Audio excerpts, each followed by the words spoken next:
I've got the sun on my back, and I've got the sea to my left, and I've got holiday apartments to my right.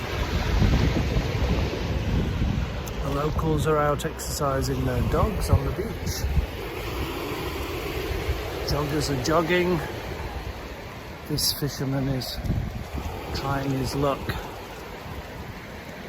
The start of another bright and sunny morning. I'm in Exmouth, where I am cat sitting again for Zebedee, who has at least acknowledged me this visit. It's interesting how important it is to get an animal's acknowledgement instead of ignoring me. And we have the Jehovah's Witnesses with their stand here. I wrote about Jehovah's Witnesses yesterday. I still don't really understand. This is no judgment, it's an observation, you understand, but I still don't understand why anybody in this day and age would take on board as a belief, as a statement of faith, as a rule to live by, revelations to some 19th century American?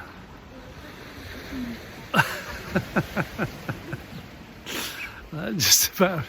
I should of course read up on the JWs if I want to make any comments, so I'll just keep my powder dry. Now, of course, you could say exactly the same thing about why does any Christian take notice of some Palestinian Jew from 2000 plus a bit years ago and live their life supposedly according to their sayings.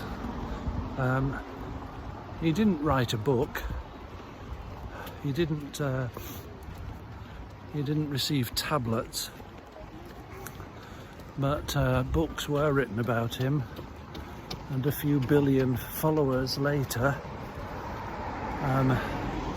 it's regarded as certainly one of the world's great religions. But now for can you feel the but coming? I can. I don't know what I'm going to say yet, but these days I say to myself and to anybody who's interested in it, or both of them, I say, I don't believe in anything these days. The logic goes like this. If you say you believe in this case, in a Christian faith or a Muslim faith or a Jehovah's Witness faith, the implication is that you don't have first-hand evidence, experiential evidence. You're taking it as read, or you're taking it as given by some other authority. Now, as soon as that logic comes into place, it seems to me, depending on whichever age or culture or language you happen to grow up in, you're going to perfectly reasonably take on board a belief in something that you've been told about. Hence, there is the term or the description, the perennial philosophy, which you could paraphrase by saying there are many paths up the mountain to the one God. That would be very controversial in Christian circles, by the way. But instead of saying I believe, which by its very nature it's a sort of a radar switch on, an outward reference to something out there you've been told about.